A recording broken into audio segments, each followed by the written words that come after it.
वाय। ओम नमो भगवते वासुदेवाय। ओम नमो भगवते वासुदेवाय। नारायणं नमस्कृत्य नरं चैव नरोत्तमं देवीं सरस्वतीं व्यासं ततो जयमुदीरयेत्। नष्टप्रायेषु अभद्रेषु नित्यं भागवत सेवया भगवती उत्तम श्लोके भक्तिर्भवति नैष्टिकी। कृष्णाय वासुदेवाय देवकी नंदनाय च नन्दगोपकुमाराय गोविन्दाय नमो नमः। मूकं करोति वाचालं पङ्गुं लङ्घयति गिरिं यत्कृपातमहं वन्दे परमानन्दमाधवम्। मंगलाचरण। ओम अज्ञानतिमिरान्धस्य ज्ञानञ्जनशलाकया चक्षुरुन्मीलितं येन तस्मै श्रीगुरुवे नमः। श्रीचैतन्यमनोभीष्टं स्थापितं येन भूतले स्वयं रूपा कदा मह्यं ददाति स्वपदान्तिकं। वन्देऽहं श्रीगुरुवा श्रीयुतपदकमलं श्रीगुरुवान् वैष्णवांश्च श्रीरूपं साग्रजातं सागण रघुनाथान्वितं तं सजीवं साद्वैतं सावधूतं परिजनसहितं कृष्ण चैतन्य देवं श्री राधा कृष्ण पादान् सगण ललिता श्री विशाखान्तांश्च। हे कृष्ण करुणा सिंधु दीनबंधु जगतपते गोपेश गोपिका कांतु राधा कांत नमस्तुते। तप्त कांचन गौरांगी राधे वृंदावनेश्वरी वृषभानुसुते देवी प्रणमामि हरिप्रिये। वाञ्छाकल्पतरुभ्यस्य कृपा सिन्धुभ्य एव च पतितानां पावनेभ्यो वैष्णवेभ्यो नमो नमः। जय श्री कृष्ण चैतन्य प्रभु नित्यानंद श्री गदत गदाधर श्रीवासादि गौर भक्त वृंद। नमो विष्णु पादाय कृष्ण पृष्ठाय भूतले श्रीमते भक्ति वेदांत स्वामी निति नामिने। नमस्ते सरस्वती देवी गौरवाणी प्रचारिणे निर्विशेष शून्यवादी पाश्चात्य देश तारिणी। हरे कृष्ण कृष्ण कृष्ण हरे हरे हरे राम राम राम हरे हरे। हरे कृष्णा माता जी सभी को दंडवत प्रणाम। हरे कृष्णा।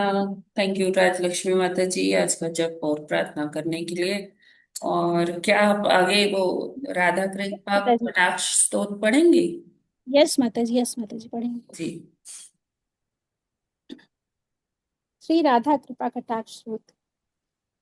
मुनीन्द्र विंद्र वंदिते त्रिलोक शोक हारिणी प्रसन्न वक्त्र पंकजे निकुंज भूविलासिनी गजेंद्र भानु नंदिनी गजेंद्र सोनु संगते कदा करिष्यसि हमा कृपा कटाक्ष भाजनम्।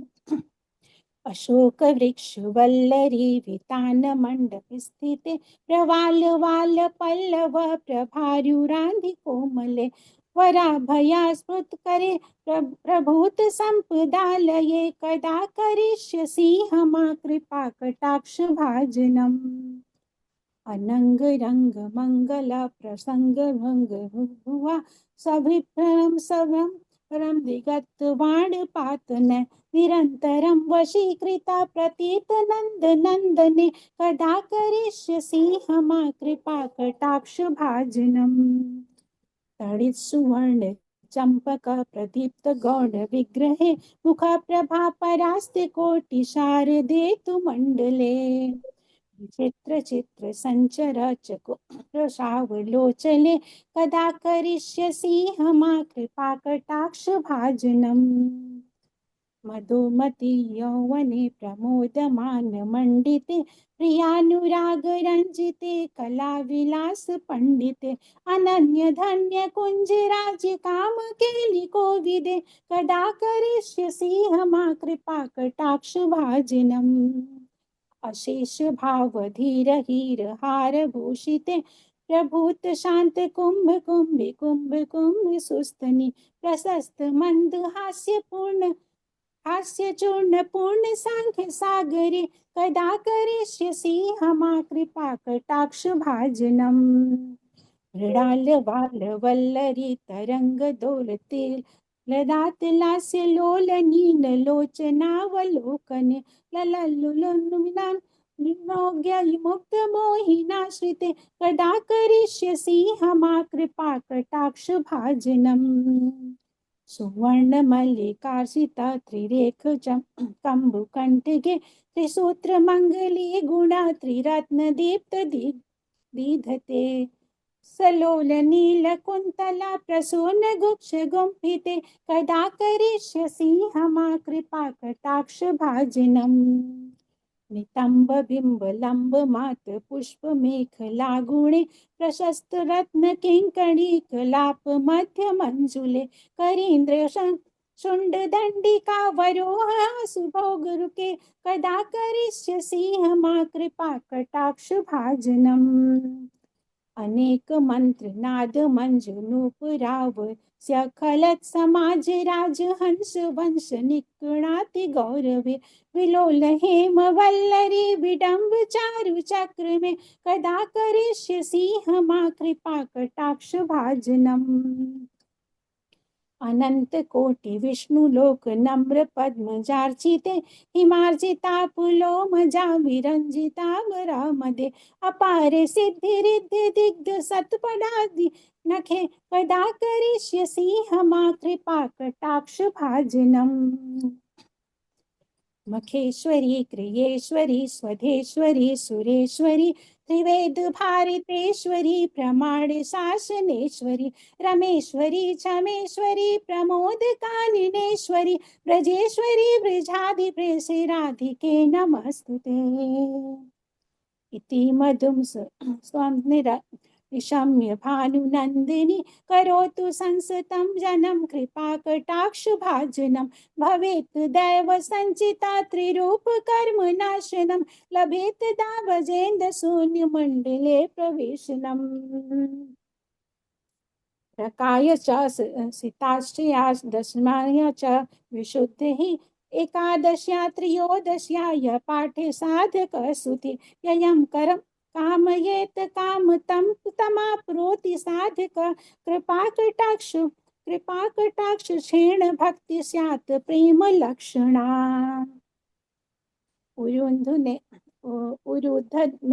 नभिधने हृदने कंठ दग्ध के राधा कुंड जले स्थिता यह पठेत साधक शतम तस्य सर्वार्थ सिद्धि स्यात् वाक् समर्थ तथा लभेत ऐश्वर्य च लभेत साक्षादृशा पश्यति राधिकम् तेन सह तक्षणादेव तुष्टदेत महावरं येन पश्यति नेत्राभ्यां तत्र प्रियं श्याम सुन्दरम् नित्यलीला प्रवेशं च ददाति श्रीव्रजाधिपः अतः परं तपं प्रार्थ्य वैष्णवस्य च विद्यते इति श्रीमद्गुरुवर्य श्री राधिकायाः कृपा सूत्रमन्त्र सम्पूर्णम् हरे कृष्णा कृष्णा कृष्णा हरे हरे हरे रामा रामा रामा हरे हरे हरे कृष्णा। माता जी सभी को दंडोत प्रणाम। Hare Krishna. Thank you so much माता जी। तो आज राजलक्ष्मी माता जी का आज आविर्भाव दिवस है। माता जी, आप लोग देखते ही है माता जी कितने स्वरबद्ध लयबद्ध तरीके से सारे भजनों का गान करती है। और वैसे भी माता जी, उनका सेवा भाव बहुत अच्छा है, बहुत ही सुंदर सेवा भाव है। कोई भी सेवा हो, माता जी फटाफट से उसको अपनी लय की तरह, रिदम की तरह पकड़ लेती हैं। और हमारे जो बच्चों का जो ऑनलाइन जो मर्यादा पुरुषोत्तम श्री राम इंस्टीट्यूट ऑफ वैदिक एजुकेशन है, उसमें भी माता जी बच्चों को सिखाती हैं। कहानियों के माध्यम से भी अपने कल्चर का बताती हैं। और सुरों को भी सिखाती है। ऐसे वैदिक जो सॉरी जो वैष्णव भजन है वो भी बच्चों को सिखाती है। थैंक यू सो मच माता जी। बहुत अच्छा। आपको जन्मदिन की बहुत बहुत बधाई, विष्णु भावना भावित शुभकामनाएं। और यही थैंक यू भगवान माता से जी। प्रार्थना है कि आपका आध्यात्मिक और भौतिक जीवन बहुत ही अच्छा चले। भगवान आध्यात्मिक उन्नति दे, भौतिक उन्नति दे आपको। और इसी के साथ हम माता जी के लिए हरे कृष्ण महामंत्र का उच्चारण करते हैं। हरे हरे कृष्ण कृष्ण हरे हरे कृष्ण कृष्ण हरे कृष्ण कृष्ण कृष्ण कृष्ण हरे हरे हरे कृष्ण हरे हरे हरे हरे राम कृष्ण राम हरे हरे हरे राम राम राम राम राम राम हरे हरे राम हरे। राम हरे हरे कृष्ण राम माता जी, हरे बहुत हरे। बहुत बधाई हो बधाई। माता जी। हरे भावना में कृष्ण माता जन्म जी, हैप्पी दिन बहुत बर्थडे बहुत माता जी। बधाई। आपको बहुत बहुत बहुत बधाई हो। बहुत जन्मदिन की बधाई बहुत माता खुशी जी। हुई, आपका भी अगस्त में है राजलक्ष्मी माता हैप्पी जी, बहुत बर्थडे, प्रणाम। जन्मदिन की बधाई हो। अच्छा आपको हरे बहुत कृष्णा, बहुत हरे कृष्णा। बधाई। माता जी आपको चलिए, बहुत बहुत बधाई हो। शुभ आपकी बहुत जन्मदिनम आध्यात्मिक तुभ्यम। उन्नति और भौतिक उन्नति होती रहे। Hare Krishna. Thank thank you so much सभी को, बस आप लोग हैप्पी बर्थडे आशीर्वाद माता दीजिए कि हम जी। थैंक यू, भक्ति हरे में बस बोल। आगे बढ़ूं। हरे कृष्णा। सभी हरे को कृष्णा दंडवत माता जी, प्रणाम। दंडवत प्रणाम। हरे कृष्णा। हरे कृष्ण माता जी, दंडवत प्रणाम। सभी सभी भक्तों को को दंडवत प्रणाम। प्रणाम। हरे कृष्णा। हरे कृष्णा माता जी, दंडवत प्रणाम। हरे हरे कृष्ण माता जी, राजलक्ष्मी माता जी को हरे बहुत कृष्णा बहुत माता जी, बधाई धन्यवाद जन्मदिन की। प्रणाम। हरे कृष्णा सभी को हरे कृष्ण प्रणाम। माता जी, दंडवत प्रणाम, सभी भक्तों को प्रणाम। हरे बोल। हरे कृष्ण माता जी, दंडवत प्रणाम। हरे सभी कृष्ण भक्तों को हरे दंडवत प्रणाम। कृष्ण।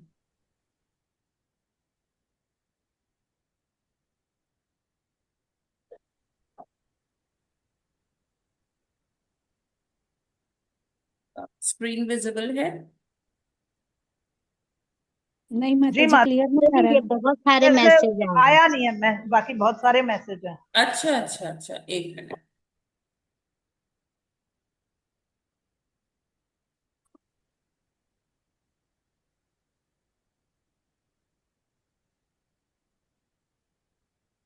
अभी विजिबल है? हाँ जी, हाँ जी, अब ठीक है जी मैसेज। माता जी है। तो प्रभुपाद जी क्या कहते हैं? आज है 20 अगस्त। माया श्री कृष्ण के पीठ के पीछे है, और यदि हम स्वयं को सदैव श्री कृष्ण के सम्मुख रखें और उनकी सेवा करें, तो श्री कृष्ण के पीछे खड़ी माया हमारे ऊपर आक्रमण नहीं कर पाएगी। भगवान को पत्र 20 अगस्त 1970। तो इसमें प्रभुपाद जी भगवान प्रभु को पत्र लिखते हैं अमेरिका में, और बताते हैं कि कैसे जब हम भक्ति भी करते हैं ना, तब भी माया जो है, मतलब जब हम सो कॉल्ड भक्ति करते हैं, तथा कथित भक्ति करते हैं, तब भी माया हमें हमारे पीछे होती है। लेकिन जब हम श्री कृष्ण की सेवा के लिए उनके सम्मुख आते हैं, तो क्योंकि माया हमेशा भगवान की पीठ के पीछे होती है, माया भी तो भगवान की ही एक एनर्जी है, एक शक्ति है, जिसको हम इंफीरियर एनर्जी कहते हैं, या तो जो ये माया है, माया भगवान की शक्ति है। लेकिन क्योंकि ये क्या है, कैसी शक्ति है, ये जो आध्यात्मिक जगत में नहीं है, ये कैसी है, भौतिक जगत में जो शक्ति है वो वैसी शक्ति है भगवान की। बहिरंगा। हाँ, तो जैसे भगवान की बहुत सारी शक्तियां होती हैं, है ना। जैसे हमने पढ़ा है, अंतरंग शक्ति, बहिरंग शक्ति। तो अंतरंग आल्हा देने शक्ति तो शक्ति। भगवान की हमेशा भगवान के राधा साथ रानी। होती है। हाँ, जी।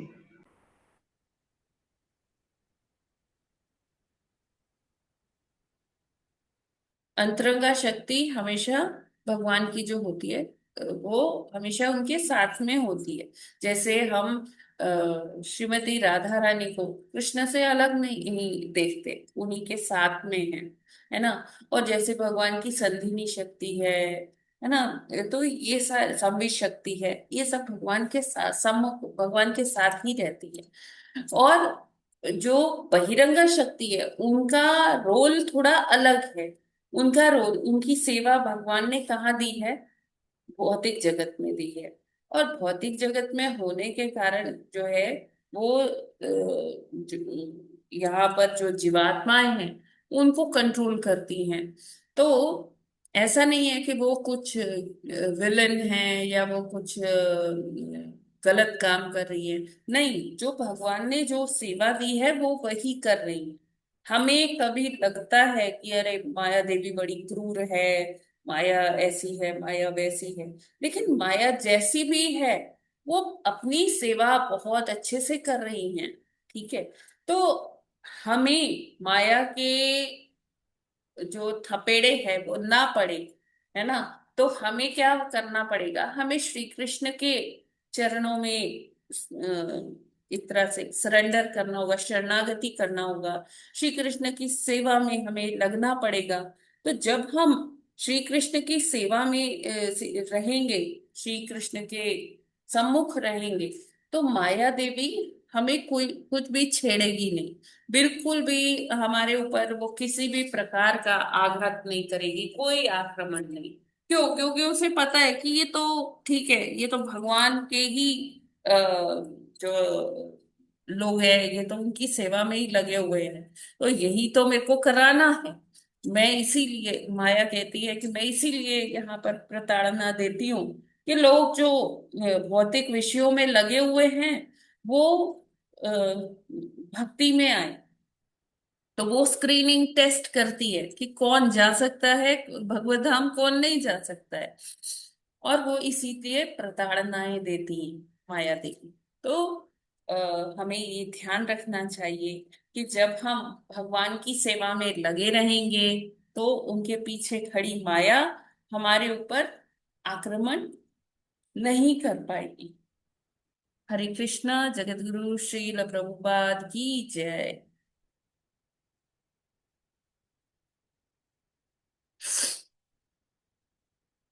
ठीक है, आगे बढ़ते हैं। भागवतम। जी माता जी।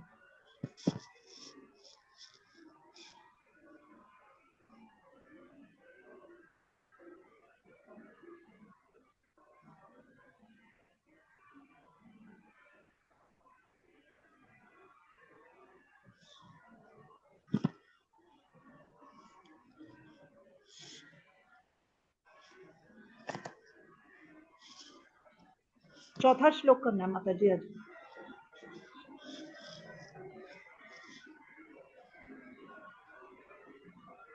तो आज है टीम लक्ष्मण का टर्न। यस, नहीं, नहीं टीम माता जी, भरत भरत का का, टर्न है। टीम भरत का टर्न। ठीक है, पढ़िए माता जी। जी, चौथा श्लोक। कालस्येश्वर रूपस्य परेषां च परस्य ते स्वरूपं वत्कुर्वन्ति यद्धेतोः कुशलं जनाः। हरे कृष्णा। हरे कृष्णा। सभी को सादर प्रणाम। कालस्य स्वरूपस्य परेषां च परस्य ते स्वरूपं वत् कुर्वन्ति यद्वेतोः कुशलं जनाः। हरे कृष्णा। हरे कृष्णा। कालस्य स्वरूपस्य परेषां चापरस्य ते स्वरूपं वत् कुर्वन्ति युद्धे तो कुलं जनाः। हरे कृष्णा।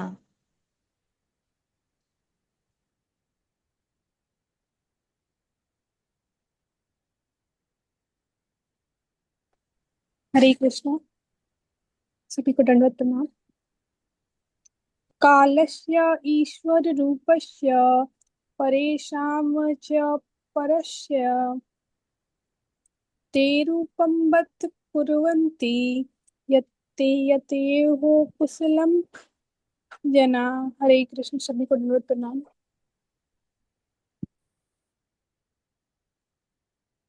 ठीक है, कौन पढ़ेगा? हरे कृष्णा। हरे कृष्णा। कालस्य स्वरूपस्य परेषां च परस्य ते स्वरूपं वत् कुर्वन्ति यद्वेतो कुशलं जनाः। हरे कृष्ण। माता जी दंडवत प्रणाम। सभी भक्तों को सादर प्रणाम। चलिए, कौन पढ़ेगा? हरे कृष्ण। माता जी मैं पढ़ लूं? पढ़ लीजिए माता जी। शब्दार्थ, अनुवाद तथा तात्पर्य श्रील प्रभुपाद जी के द्वारा। श्रील प्रभुपाद जी की जय। कालस्य, काल का, ईश्वर रूपस्य, भगवान का प्रतिनिधि, परेशान, अन्य सबों का, च तथा, परस्य, मुख्य, ते तुम्हारा, स्वरूपम, प्रकृति, बत ओ, कुर्वन्ति करते हैं, यत हेतु जिसके प्रभाव से, कुशलम पुण्य कर्म, जना सामान्य जन। अनुवाद, कृपया काल का भी वर्णन करें। जो आपके स्वरूप का प्रतिनिधित्व करता है और जिसके प्रभाव से सामान्य जन पुण्य कर्म करने में प्रवृत्त होते हैं। तात्पर्य श्रील प्रभुपाद जी के द्वारा श्रील प्रभुपाद जी की जय। सौभाग्य के पथ तथा अज्ञान के गहन क्षेत्र के मार्ग के विषय में कोई कितना ही अज्ञानी क्यों न रहे, किंतु प्रत्येक व्यक्ति शाश्वत काल के प्रभाव से परिचित है, जो हमारे समस्त कर्मों के फल को निगल जाने वाला है। जो ही शरीर जन्म लेता है उस पर काल का प्रभाव चालू हो जाता है। शरीर के जन्म की तिथि से ही मृत्यु का प्रभाव कार्य करने लगता है। आयु बढ़ने के साथ ही शरीर पर काल का प्रभाव बढ़ता जाता है।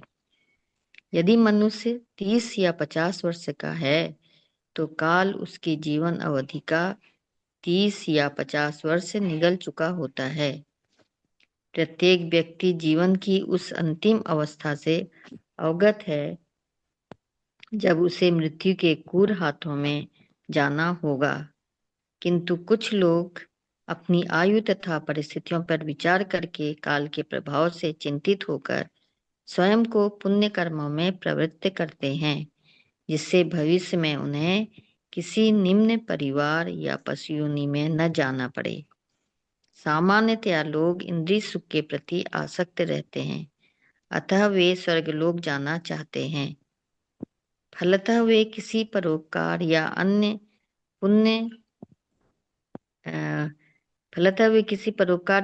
पुण्य कार्य में लग जाते हैं। किंतु जैसा कि भगवत गीता में कहा गया है, जन्म तथा मृत्यु के चक्र से किसी को छुटकारा नहीं मिल पाता, भले ही कोई सर्वोच्च लोक ब्रह्मलोक क्यों न चला जाए, क्योंकि काल का प्रभाव इस भौतिक जगत में सर्वत्र उपस्थित है। हाँ, आध्यात्मिक जगत में काल का कोई प्रभाव नहीं होता। श्रील प्रभुपाद जी की जय। हरे कृष्णा। हरे कृष्ण। तो यहाँ पर देवहूति माता जी प्रश्न कर रही है, किसके लिए? साधारण जीवात्माओं के लिए। क्यों? क्योंकि वो एक महान भक्त है। वो उनके लिए उनके अंदर जीवों के लिए करुणा है। जैसे जैसे व्यक्ति भक्ति में आगे बढ़ता है तो उसके लिए, अन्य जीवों के लिए जो उसके मन में एक करुणा का भाव है वो और उजागर होता जाता है। कैसे? इसको ऐसे समझ सकते हैं, जैसे हमारे भगवान हैं, भगवान बहुत करुणामयी है और भगवान हमको टॉलरेट कर रहे, बर्दाश्त कर रहे, हमारी इतनी, हम पाप कर रहे, इतनी गलतियां कर रहे, अपराध कर रहे, लेकिन भगवान फिर भी हम पर अपनी करुणा बनाए हुए हैं। हमारे पापों को, अपराधों को वो नजरअंदाज कर देते हैं। वो हमें दंड नहीं देते, वो इग्नोर कर देते हैं हमने क्या किया। हमें दंड कैसे मिलता है? वो तो हमारे कर्मों के कारण हमको वैसे मिलता है कि हमारा प्रारब्ध वैसा बन जाता है। जो हमने बोया है जैसा, वैसी ही फसल हम काटते हैं। उसमें भगवान का कोई हस्तक्षेप या कोई वो अपनी सीमा का अतिक्रमण नहीं करते कि चलो मैं इसको दंड देता हूँ, इसने मेरे मेरे लिए दिया नहीं जलाया, इसको दंड दे दूं, या ये मेरी बताई हुई बात नहीं मान रहा, इसको दंड दे दूं। भगवान हमें जो फ्री विल दिए हैं, हमें जो अपनी इच्छा शक्ति दिए हैं, उसमें भगवान कभी अतिक्रमण करते नहीं हैं और ना ही वो कभी हमसे रुष्ट होते हैं, ना वो हमें कभी दंड देते हैं। क्यों? क्योंकि वो करुणा के आगार हैं, दया सिंधु हैं। तो जब भक्त भगवान की भक्ति करता है तो भगवान के जैसे ही गुण उस भक्त में डेवलप होने लगते हैं। तो यही है कि देवहूति माता जी जन साधारण के लिए ये प्रश्न कर रही हैं। किससे? कपिल देव से। तो उन्होंने पहले पूछा, जो हमने पहला और दूसरा श्लोका पढ़ा, उसमें उन्होंने पूछा कि किस प्रकार मनुष्य जो है इस माया के बंधन से छूट सकता है, कैसे वो क्या करे, कैसे वो भक्तिमय सेवा करे, है ना। फिर उन्होंने प्रश्न पूछा कि ये जो संस्कृति है, जन्म मृत्यु का चक्र है, इसमें से मनुष्य कैसे निकल सकता है ना। और जब वो इसमें से निकलेगा, जो ये जन्म मृत्यु है, जरा व्याधि है, तो ये हमेशा इस भौतिक संसार में ये रहेगा ही रहेगा। जन्म मृत्यु जरा व्याधि। तो उसने डिवोशनल सर्विस कर ली, ये जन्म मृत्यु जरा व्याधि है, इससे कैसे बाहर आएगा। फिर उन्होंने पूछा कि जो ये भक्ति योग है, इसमें क्या क्या प्रक्रिया है जो हमें इस जन्म मृत्यु जरा व्याधि से बाहर निकालेगी। और फिर वो उनसे इंक्वायरी करती है, उनसे पूछती है कपिल देव महाराज से कि अब ये बताइए कि काल, जो ये टाइम है, ये टाइम कैसे ये आपका ही एक शक्ति है, काल शक्ति। आपने कहा है कालो अस्मि, मैं काल हूं। तो ये कैसे लोगों के जीवन में प्रभाव डालता है, क्या मतलब इससे काल कैसा प्रभाव डालता है। तो ये सारा जो है माता देवाहूति वो अ, भगवान से पूछना चाह रही हैं, और ये किसके लिए है, जन साधारण के लिए। तो प्रभुपाद जी, हाँ, यहाँ वो कहती हैं कि कृपया काल का भी वर्णन करें जो आपके स्वरूप का प्रतिनिधित्व करता है और जिसके प्रभाव से सामान्य जन पुण्य कर्म करने में प्रवृत्त होते हैं। तो काल किस तरह से लोगों से पुण्य कर्म करवाता है। तो यहाँ अगर हम देखें, प्रभुपाद जी क्या कहते हैं कि जब संस्कृति की बात हुई थी पिछले श्लोक में, जन्म मृत्यु का चक्र, तो जैसे ही एक जीवात्मा शरीर धारण करता है, अर्थात जन्म लेता है, तो उसका जो टाइमर है वो चालू हो जाता है, घड़ी चालू हो जाती है कि हाँ, अब इतनी सांस ले ली, इतनी सांस ले ली, इतनी सांस ले ली। क्योंकि गिनी चुनी सांसें हम लोग लेकर आए हैं, और जैसे ही वो सांसें पूरी हो जाती है तो मृत्यु आ जाती है। तो मृत्यु कब आएगी, ये जन्म की तारीख से ही निश्चित हो जाता है। तो उसके बीच में, जन्म और मृत्यु के बीच में क्या होता है कि ये काल है, काल हमें बहुत सारी चीजें दिखाता है, समझाता है। कहते हैं कि टाइम इज द हीलर, काल ही सबसे बड़ा जो है, कहते हैं, क्या कहते हैं, मरहम है। हाँ, कि कोई भी हमारा दुख हो, शोक हो जख्मों पर मरहम लगा या देता है। सुख हो, तो वो काल के द्वारा ही हम जैसे जैसे टाइम बीतता है हम भूलते चले जाते हैं, हमारी जो स्मृति है वो चली जाती है। तो काल हमें ये बताता है कि सुख भी परमानेंट नहीं है, दुख भी परमानेंट नहीं है। ये चक्र है, जैसे भगवान भगवत गीता में बताते हैं कि सुख दुख क्या है, ये गर्मी सर्दी की तरह से है, ये आता जाता रहेगा, हमें उससे प्रभावित होने का जरूरत नहीं है। तो काल भी क्योंकि भगवान का ही प्रतिनिधित्व करता है, तो ये हमें वो करके दिखाता है कि कैसे कोई सुख है तो वो हमें अनंत काल तक सुख नहीं देगा। सुख के दिन हैं अगर, तो वो हमेशा नहीं रहेंगे। या दुख का दिन चल रहे हैं, किसी जीवात्मा को दुख है किसी प्रकार का, तो वो हमेशा अनंत काल तक दुख ही नहीं चलता रहेगा। तो काल हमें ये बताता है, और इसीलिए काल ये बताने से ये हमें क्या समझाता है कि इसका इस पर इस सुख दुख का प्रभाव हमारे ऊपर नहीं होना चाहिए। या जन्म मृत्यु का, लोग जन्म होता है तो बहुत खुशी मनाते हैं, किसी की मृत्यु होती है तो बहुत शोक करते हैं, इतने शोक के सागर में डूब जाते हैं। लेकिन काल क्या बताता है कि ना ये दुख परमानेंट है, ना ये सुख परमानेंट है। तो हम इससे प्रभावित क्यों हो जाते हैं, हम बहुत ज्यादा खुश या बहुत ज्यादा दुखी क्यों हो जाते हैं। हमें ऐसा नहीं करना चाहिए, हमें एकमात्र भगवान की शरण में रहना चाहिए। और वो सुख दुख का जो खुशी है वो, और बहुत, वो उससे कहीं ज्यादा जो है परमानंद भगवान की सेवा में है। तो भगवान के प्रति मतलब भगवान के प्रति सेवा करने के लिए उन्मुख होना चाहिए हमें। उससे भी पहले क्या होता है कि मनुष्य जब भगवान की सेवा करने से पहले वो क्या करता है, वो पुण्य कर्म करने की ओर अग्रसर होता है। तो जैसे जैसे वो पुण्य कर्म करता है, थोड़ी थोड़ी उसको सुकृति मिलती है, फिर वो भगवान का कृष्ण भावना भावित कर्म कर सकता है। तो इस तरह से यहाँ पर मतलब प्रश्न कर रही हैं देवाहुति माता जी। आगे के श्लोकों में भगवान फिर उत्तर देना स्टार्ट करेंगे। जी, इसमें कोई प्रश्न है क्या? नहीं माता जी, काल माता हमारे जी, ऊपर स्वामी की तरह से बैठ जाता है ना।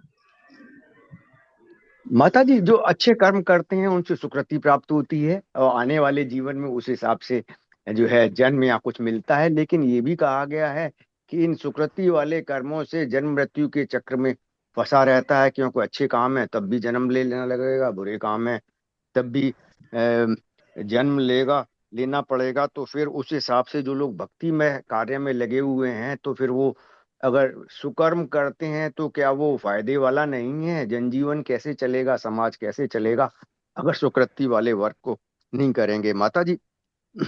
दूसरा एक ये है कि ये जो तात्पर्य है उसमें एक लाइन है, ये जो हमारे समस्त भौतिक कार्यों को काल के लिए जो हमारे समस्त भौतिक कार्यों के फल को निगल जाने वाला है, इसका क्या हाँ, मतलब है? इसका कौन से ये फल को निगल? मतलब है कि वही जो मैंने कहा ना कि सुख परमानेंट नहीं है और दुख भी परमानेंट नहीं है, काल निगल जाता है उसे। अच्छा माता जी। है ना? ये देखिए, हाँ।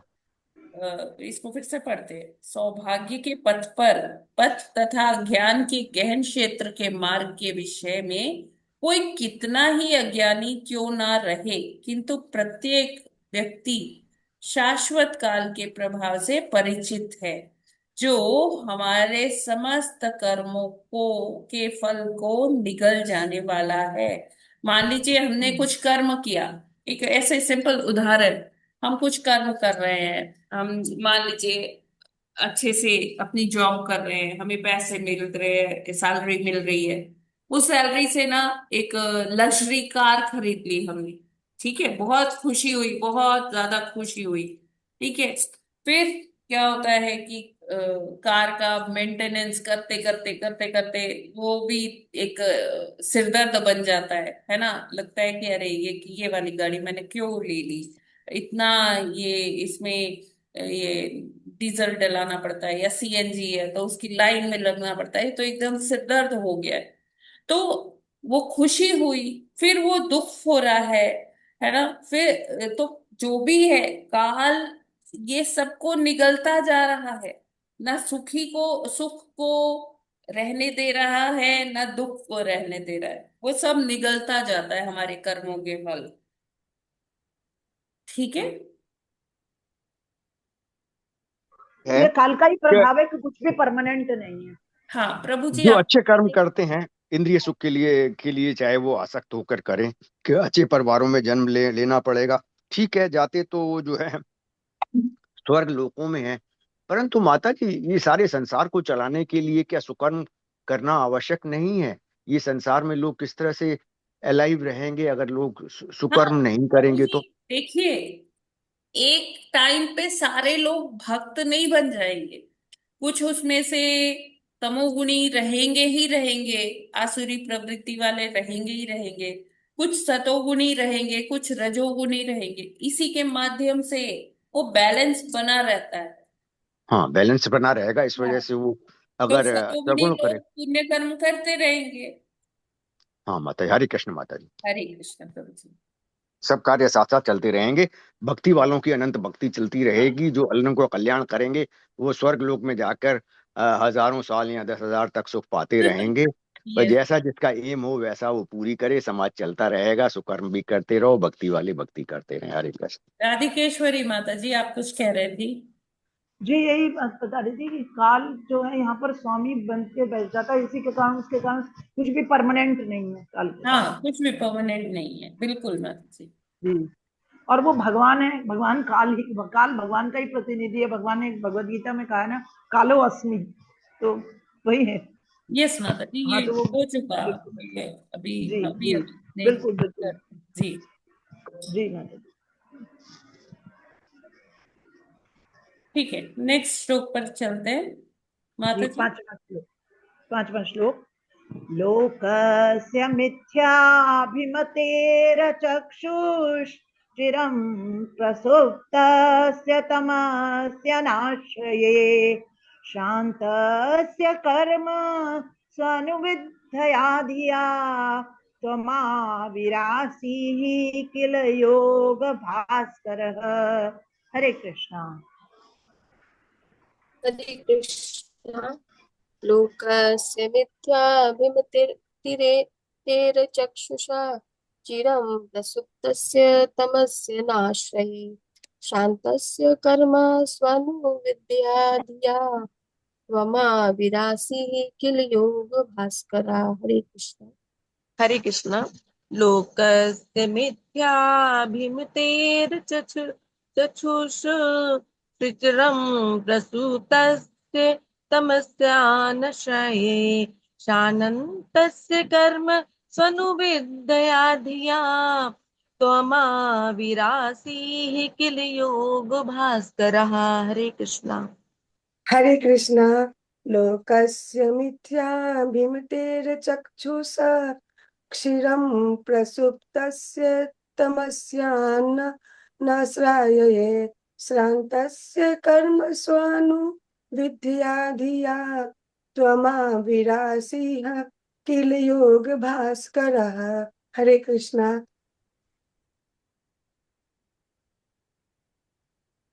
हरे हरे कृष्णा। कृष्णा। पढ़िए माता जी, पढ़िए। लोकस्य मिथ्याभिमतेर्चक्षुषा चक्षुषश्चिरं प्रसुप्तस्य तमस्य नाशये श्रान्तस्य कर्मस्वनु विद्धया धिया त्वमाविरासी किल योग भास्करः। हरे कृष्णा। हरे कृष्णा। लोकस्य मिथ्याभिमतेरचक्षुषा शीर्षं तमस्य नाश्रे श्रानन्तस्य कर्मष्वनुविद्यातिथा थिया त्वां विरासी किल योग भास्कर। हरे कृष्ण। हरे कृष्णा। लोकस्य मिथ्याभिमतेरचक्षुषु चक्षुषा क्षीरं प्रसुप्तस्य तमस्य नाश्रये श्रान्तस्य कर्म स्वनु विधिया धिया त्वमाविरासी किल योग भास्कर। हरे कृष्णा। श्री बंद करें। हरे कृष्णा माता जी। आज तो भगत भरत टीम का है ना। हाँ हाँ जी भरत जी। जी जी। हरे कृष्णा। लोकस्य मिथ्याभिमतेर्चक्षुश्चिरं प्रसुप्य तस्य तमस्य नाश्रये श्रान्तस्य कर्मस्वनुविद्या विद्या धिया त्वमाविरासी किल योग भास्करः। हरे कृष्ण। पढ़े क्या?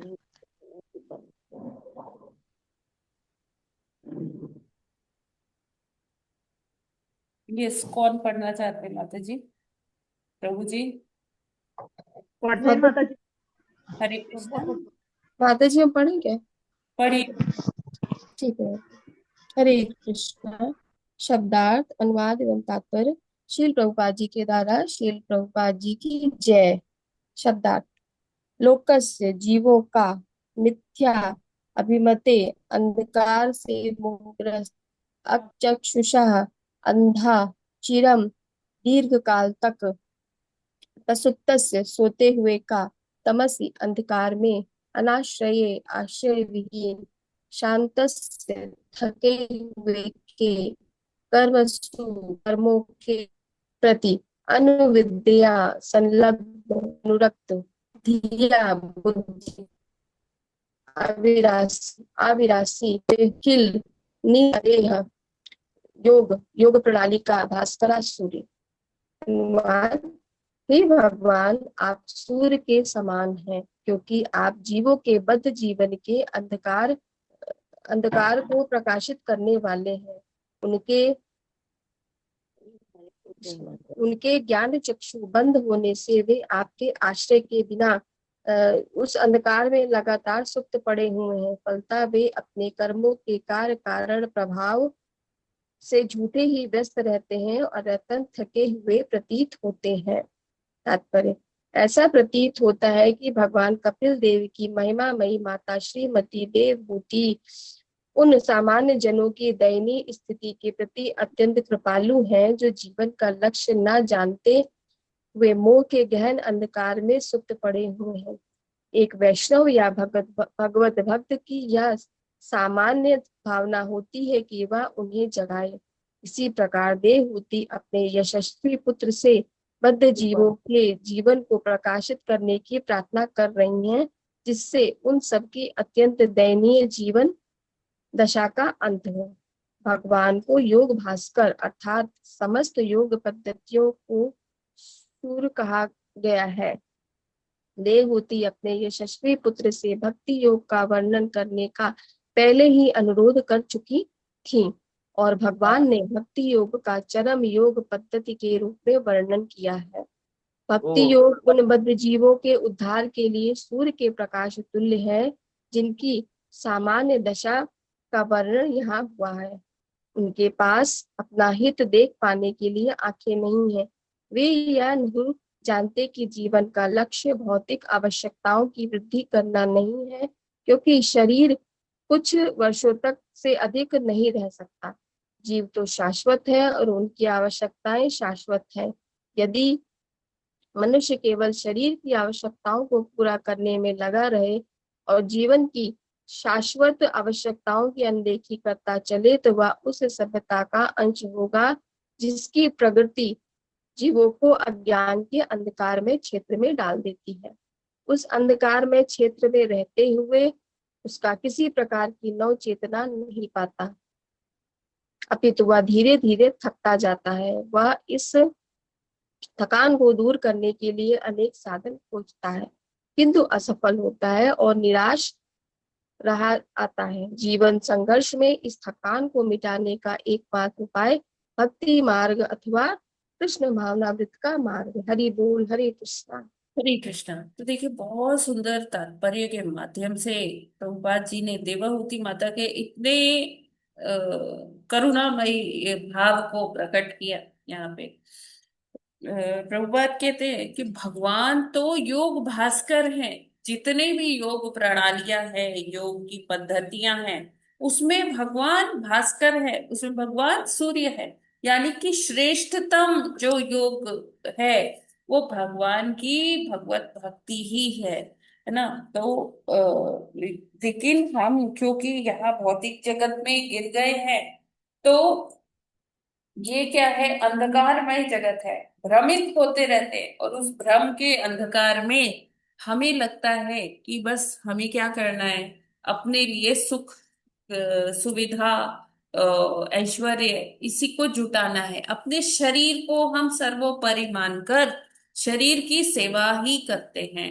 ठीक है, इस शरीर के जो आलू, उसमें सारी सुविधाएं ले लूं जो मेरे शरीर को कंफर्ट दे, है ना।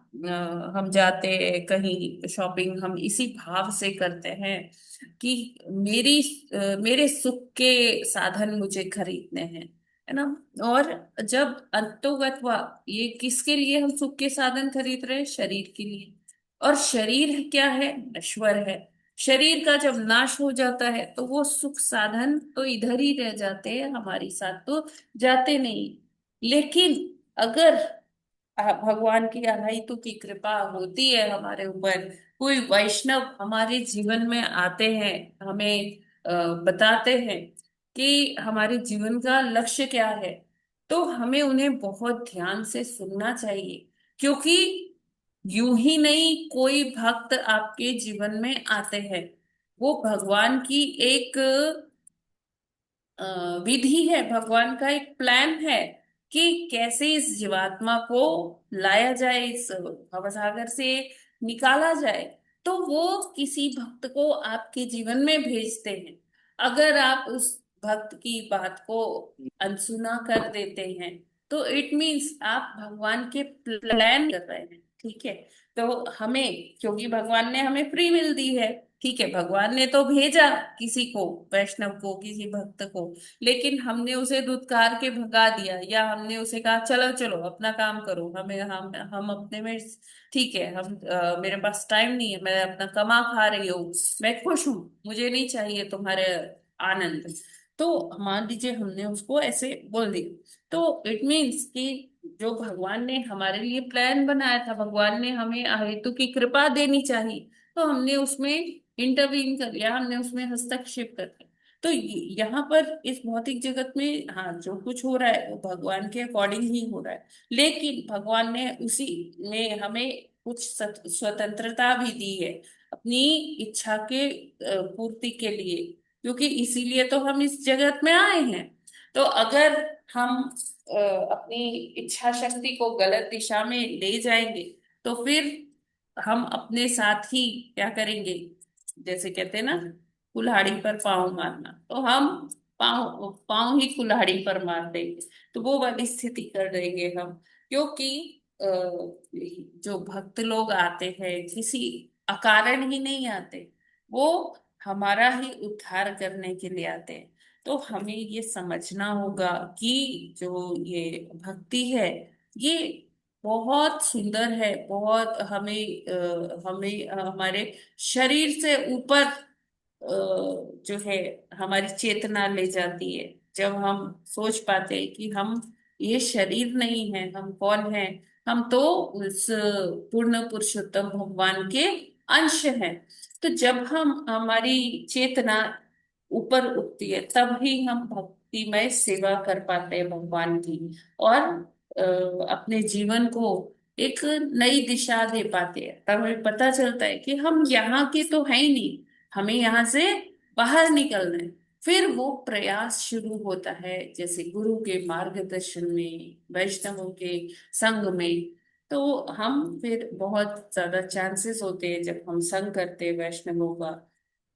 जैसे कल भी हमने या पूर्व में भी हमने डिस्कस किया कि हमें उस बोट पर बैठे रहना है, इस्कॉन रूपी नाव पर बैठे रहना है, भक्तों के साथ हम ये पूरा जर्नी करेंगे, वॉयज लेंगे, तो निश्चित ही हम भवसागर को पार करने में कामयाब हो जाएंगे। हरे कृष्णा। ठीक है ये। हरे कृष्ण माता जी, भगवान तो बहुत दयालु हैं कि उन्होंने अहेत की कृपा करके भक्तों का, वैष्णवों का साथ दिया है कि हम लोग भक्ति में लग पाए हैं। नहीं तो देवी देवताओं यहाँ भक्ति में लगे रहते हैं लोग। तो ये कृपा हुई है, भगवान की है, तो नाव में बैठे रहेंगे। तो कहते हैं माता जी, जो वैष्णव लोग होते हैं जो पार कर जाते हैं, भगवान के पास प्राप्त करते हैं, तो नाव हम लोगों के लिए, भक्तों के लिए छोड़ जाते हैं नदी के उसी किनारे, ताकि भक्ति को आगे बढ़ाकर हम भगवान तक को प्राप्त कर चुके हैं। माता जी, एक इसमें जो है जो वो आया है अनुवाद में, अनुवाद जो आया है इसका, फलत वे अपने कर्मों के कार्य कारण प्रभाव से झूठे ही व्यस्त रहते हैं। ठीक है, हाँ, उनको मालूम नहीं। देखिए, लेकिन हम माता जी, झूठे, इसकी आखिरी लाइन है, और अत्यंत थके हुए प्रतीत होते हैं। तो थके हाँ, हुए क्यों प्रतीत होते हैं? वो क्या, देखिए, कौन अरे, थका हुआ प्रतीत होता ये है? हमारी स्थिति तो बताई हुई है। क्या होता है जब कोई भक्त आते हैं कि प्रभु जी प्लीज मंदिर आ जाइए, तो हम क्या कहते हैं कि भाई मैं तो बहुत बिजी हूँ, और फिर जो थोड़ा समय मिल जाता है तो मैं अपनी थकान उतारता हूँ, है ना, मैं नहीं आ सकता, मैं रुग्णावस्था में हूँ, मेरे से नहीं आया जाएगा, मैं थका हुआ रहता हूँ। हम थके हुए क्यों रहते हैं? क्योंकि हम इतना परिश्रम करते हैं कि अपने सुख साधनों को जुटाने के लिए, क्योंकि हम सुख में रहने के आदी हो गए कि ठीक है, मैं अपने घर में रहूंगा, यहाँ पर मैंने अपने सब सुख सुविधाएं जुटाई है, बाहर जाएंगे तो हमें शायद खतरा है किसी चीज से, बाहर की चीजों में हमारे पास वो हमारे हमने जो अपने घर में सुख साधन जुटाए वो हमें बाहर अवेलेबल नहीं होंगे। हम डरते हैं भगवान के मंदिर जाने से। तो क्या होता है कि थके हुए इसलिए रहते हैं कि हमने इतना श्रम कर लिया वो सुख साधन जुटाने के लिए कि अब हमारे पास भगवान के मंदिर तक भी जाने की फुर्सत नहीं है। हम सोचते हैं अब जितना समय मिला है चलो अब सो लेते हैं। हाँ, थोड़ा सा घर में एसी में बैठेंगे या हीटर लगा के बैठेंगे, अपने शरीर को थोड़ा पुष्ट करेंगे। तो ये इसलिए हम थके हुए रहते हैं। ये हमारी ही स्थिति बताई गई है प्रभु जी। अच्छा माता जी, ये शरीर की स्थिति बताई गई है, ना कि जीव की। और इसका मतलब ये है, जैसे एक तरह से बताया है कि सुप्त अवस्था में रहते हैं तो हाँ, भगवत प्राप्ति की ज्यादा इच्छा नहीं रहती उनके देखिए अंदर, यहाँ तो उनको। सुप्त अवस्था जो लिखा है, सुप्त हाँ। अवस्था वो तमोगुण है, तमोगुणी है हम। अच्छा माता जी, वो ठीक है ना? तमोगुणी कहलाएगा वो सुप्त हाँ, अवस्था। क्योंकि अंधकार है, अंधकार में हम अपने कार्य करते जा रहे हैं, कार्य कारण में लगे हुए हैं कि ये कर लेंगे तो इससे मुझे ये प्राप्त होगा, ऐसा करेंगे तो ये मिल जाएगा। तो हम लगातार श्रम करते रहते हैं अपने शरीर के को रिष्ट पुष्ट बनाने के लिए। कोई किसी को ज्यादा थोड़ा टाइम मिलता है तो कहता है ना कि ठीक है अभी हमने इतना जॉब में 7-8 घंटे यहाँ ऑफिस में लगा लिए, अब जिम चलते हैं, अपने शरीर का भी तो मुझे ध्यान रखना है। तो वो जिम चले जाते हैं, ठीक है, फिर वहां थक जाते हैं, फिर घर आके सो जाते। हाँ माता जी, अगर भक्तों का साथ नहीं है, शास्त्रों का साथ नहीं है, हरि नाम नहीं है, तो भौतिक आसक्ति को काटना काफी कठिन है, क्योंकि ये पग पग पर इसके अंदर माया का जाल है। हरे कृष्ण माता जी। जी तो ठीक है, एक और श्लोक कर ले क्या? जी माता जी, छोटा है सब में। माता जी, एक चीज पूछनी थी। हाँ जी। जैसे हाँ, हरे कृष्ण माता जी, जैसे प्रभु जी ने कहा भी हाँ जी शरीर की स्थिति जीव की नहीं, यदि हमारे शरीर नहीं करे तो मन करे तो हम कर सकते हैं ना। यदि शरीर चलो ठीक है, बंदा बेहाल है नहीं उठ सकता, दैट इज डिफरेंट थिंग। पर अदरवाइज मतलब हमारा हम मन भी तो वैसे ही कर लेते हैं ना, नहीं छोड़ो पर आराम करते हैं भी, नहीं हिम्मत है मेरे में, छोड़ो पर आराम करते हैं। यदि करना चाहे तो कर सकते हैं, कुछ ऐसा है माता जी? माता जी देखिए, सुप्तावस्था इसलिए कहा गया है कि ये भौतिक जगत अंधकारमय जगत है, ठीक है। जी हाँ जी। और यहाँ पर जो अंधकार में फंस गया, जो भगवान की भक्ति में नहीं है, तो वो अंधकार में है। जी अंधकार में उसे पता ही नहीं चल रहा क्या करना है क्या नहीं करना है, उसको लगता है मेरा शरीर ही मैं हूँ, ठीक है। ठीक है तो ठीक है वो ठीक है। ऐसे अंधकार में सो रहा है। सोना किसे कह रहे हैं कि जब हमें अपने बारे में पता ही नहीं है कि मैं कौन हूँ, मुझे क्या करना है, तो वो जी सोने की स्थिति है माता जी। अच्छा ऐसा अच्छा नहीं है ठीक कि है। सब सो रहे हैं, हाँ नहीं समझ आएगी माता जी, हरे ठीक है ना। कृष्ण माता जी। ये जी जी ये चेतना कि मैं ये शरीर हूँ, ये जी सुप्तावस्था है। ठीक है माता जी, हरे कृष्ण माता जी, हाँ ऐस जी। इसका मतलब ये नहीं है कि सारे सो रहे हैं माता जी। ठीक है माता जी। माता जी, तो क्या ये तमोगुण है? हाँ, तो वही तो बताया कि ये अंधकार तमोगुण है। बिल्कुल, अज्ञान, अंधकार, तमो, यही हम्म। अंधकार। ठीक है, जी नेक्स्ट माता पढ़ लेते हैं। जी, माता छठा जी श्लोक। ये वाला केवल आप ही पढ़ लीजिए। जी, मैत्रेय उवाच इति मातुर्वचः श्ललक्षणं प्रतिनन्द्य महामुनिः आबभाषे कुरु श्रेष्ठ प्रीतस्तां करुणार्दितः। शब्दार्थ, अनुवाद एवं तात्पर्य श्री शील प्रभुपाद जी द्वारा। श्री शील प्रभुपाद जी की जय। शब्दार्थ, मैत्रेय उवाच, श्री मैत्रेय मुनि ने कहा, इति इस प्रकार, मातुः उनकी माता के, वचः शब्द, श्रलक्षणम भद्र, प्रतिनंद्य स्वागत करते हुए, महामुनि भगवान श्री कपिल आबभाषे बोले, कुरुश्रेष्ठ हे कुरुओं में श्रेष्ठ विदुर, प्रीतः प्रसन्न, ताम उससे, करुणा दया से, अर्दित द्रवीभूत।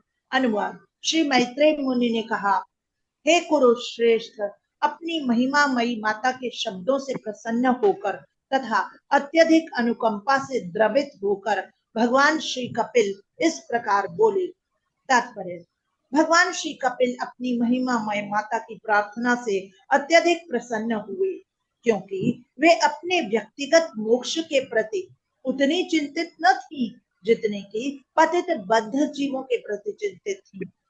श्री भगवान इस भौतिक जगत के पतितात्माओं पर सदैव करुणामय रहते हैं, अतः उनका उद्धार करने हेतु वे या तो स्वयं अवतरित होते हैं या अपने विश्वास पात्र दासों को भेजते हैं। चूंकि वे निरंतर उनके प्रति दयालु रहते हैं, अतः यदि उनका कोई भक्त भी उन सबके प्रति दयालु हो उठता है तो वे भक्तों से अत्यंत प्रसन्न होते हैं। श्रीमद् भगवत गीता में स्पष्ट कहा गया है कि जो लोग पतितात्माओं को श्रीमद् भगवत गीता के इस निष्कर्ष का कि भगवान के प्रति पूर्ण समर्पण करो उपदेश देकर उन्हें श्रेष्ठ बनाने का प्रयत्न करते हैं, वे श्री भगवान को अत्यंत प्रिय हैं। अतः जब श्री भगवान ने देखा कि उनकी माता पतित जीवों के प्रति अत्यंत दयालु हैं, तो वे प्रसन्न हुए और वे उन पर भी अत्यंत कृपालु हो गए। हरे कृष्णा, हरि बोल। हरे कृष्णा। अब यहाँ पर देखिए इस श्लोक में अब ये किसकी चर्चा हो रही है? मैत्रेय उवाच। मैत्रेय मुनि कह रहे हैं। ये मैत्रेय मुनि किससे कह रहे हैं? विदुर जी से। विदुर जी से। देखिए 3 कथाएं यहाँ पैरेलल चल रही हैं। एक सूत गोस्वामी नैमिषारण्य में शौनक आदि ऋषि 88,000 ऋषियों को ये सुना रहे हैं कथा। ये कथा उन्होंने कहाँ सुनी थी?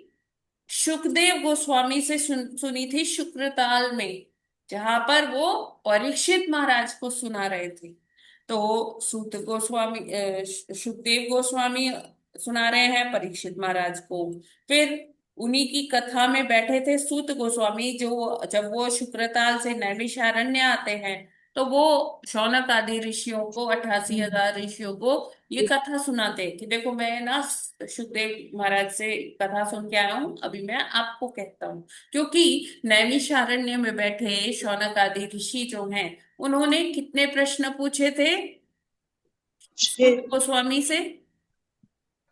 6 प्रश्न पूछे थे।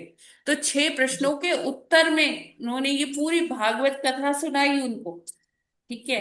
फिर उसी कथा में वो कहते हैं कि मुझे याद आ रहा है कि शुकदेव गोस्वामी ने बताया था कि मैत्रेय मुनि ने विदुर जी को ये बोला था।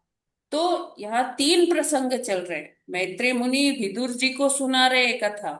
ठीक है। फिर सूत गोस्वामी शौनक आदि ऋषियों को सुना रहे हैं और शुकदेव गोस्वामी परीक्षित महाराज।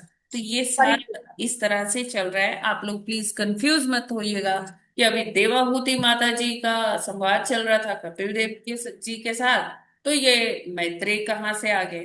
तो ये सारी जो कथा है मैत्रेय मुनि सुना रहे हैं विदुर को, और इस बात की चर्चा कर रहे हैं सूत गोस्वामी जी कि मैंने शुकदेव गोस्वामी के मुख से ये सुना था कि मैत्रेय मुनि विदुर जी को ये बता रहे थे।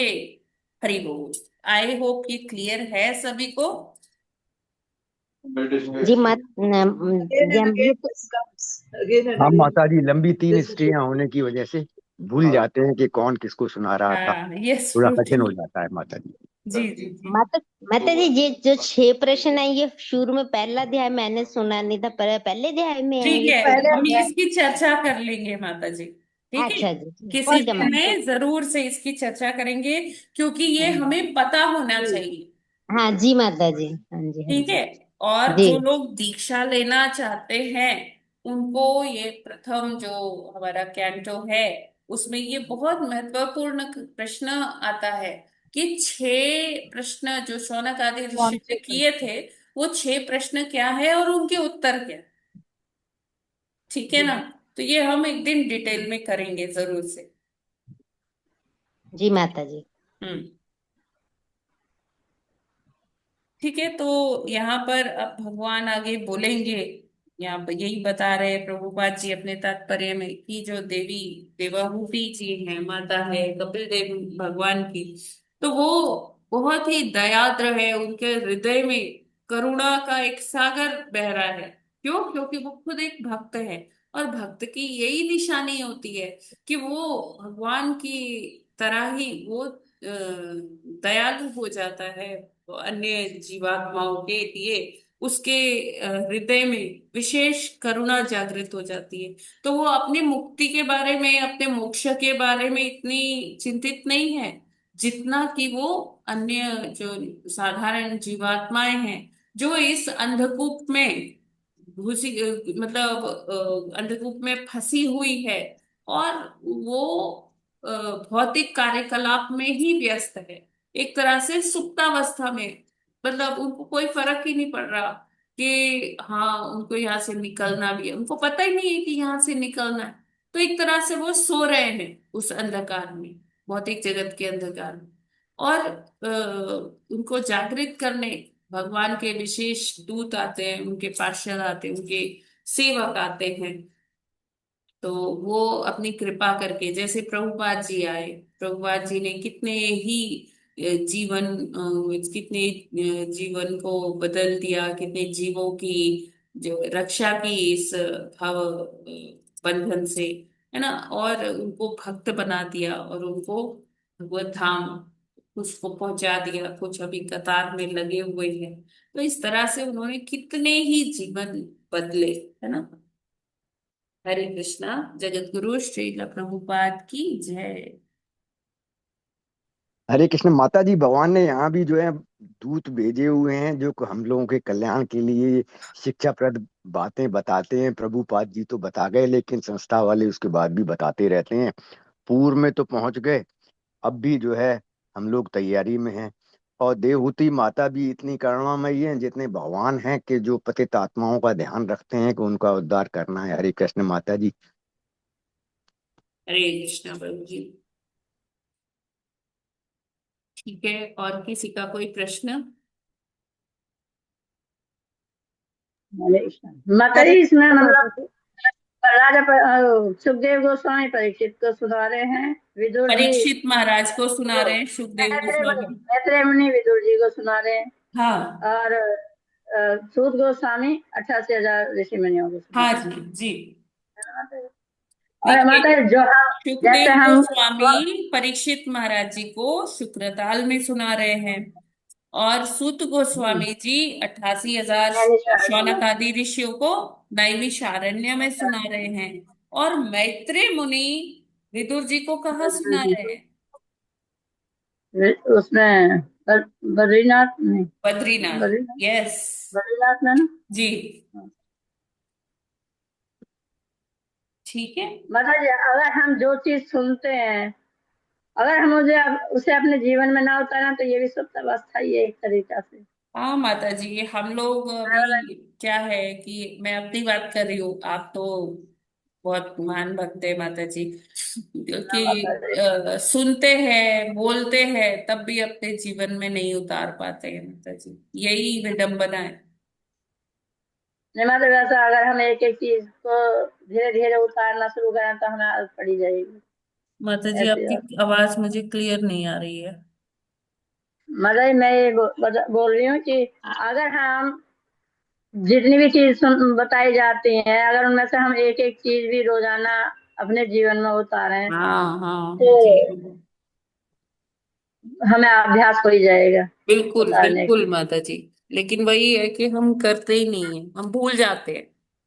हम जैसे हम ही अभी क्लास छोड़ने खत्म होती है, बस अपने फिर से शरीर की तुष्टि के लिए हम लग जाते हैं, भूल मतलब जाते हैं। भूलते तो हैं, हाँ, भूल तो क्लास में जाते हैं, तो लेकिन जब क्लास हम में तो हमें दोबारा बहुत सुनते हैं अच्छा तो फिर वो लगता है याद आ जाती कि है। हाँ ये ऐसा करना चाहिए, मैं ऐसा करूंगी, मैं ऐसा करूंगी।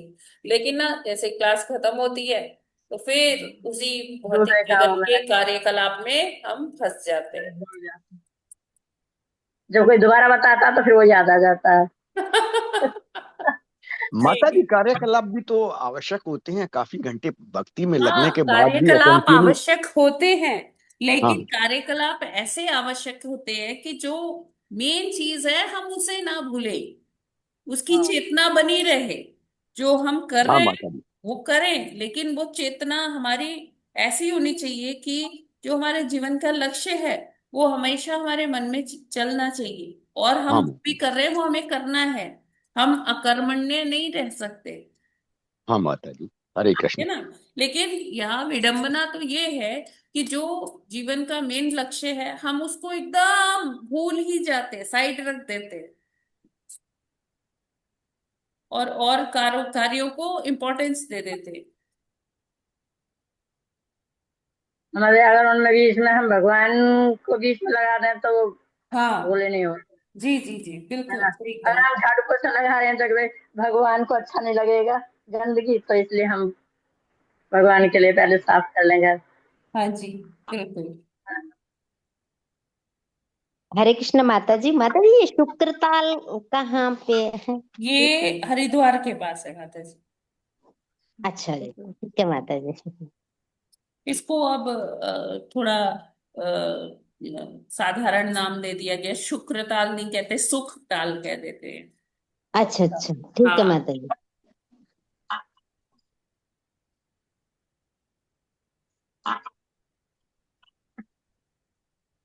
ठीक है, तो फिर हम लोग यहीं पर आज का ये सत्र विराम करते हैं। ग्रंथराज श्रीमद् भागवतम की जय। जय। जगत गुरु श्रील जय प्रभुपाद की जय। प्रभुपाद, नामाचार्य हरिदास ठाकुर हरिदास की ठाकुर जय। की जय। जय। अनंत कोटि वैष्णव भक्त वृंद की जय। जय। वांछा कल्पतरुभ्यश्च कृपा सिन्धुभ्यैव च जय। पतितानां पावनेभ्यो वैष्णवेभ्यो नमो नमः। नमो नमः। हरे हरे कृष्ण कृष्णा माता जी, सखी। सादर माता प्रणाम। जी हरे कृष्णा माता जी, सभी को दंडवत हरे कृष्ण प्रणाम। माता जी। हरे कृष्ण माता प्रणाम जी, सभी को सादर दंडवत प्रणाम। प्रणाम। हरे कृष्णा। हरे थैंक यू कृष्ण माता जी, प्रणाम। दंडवत प्रणाम। थैंक यू माता जी। सभी भक्तों को दंडवत प्रणाम। हरे कृष्ण।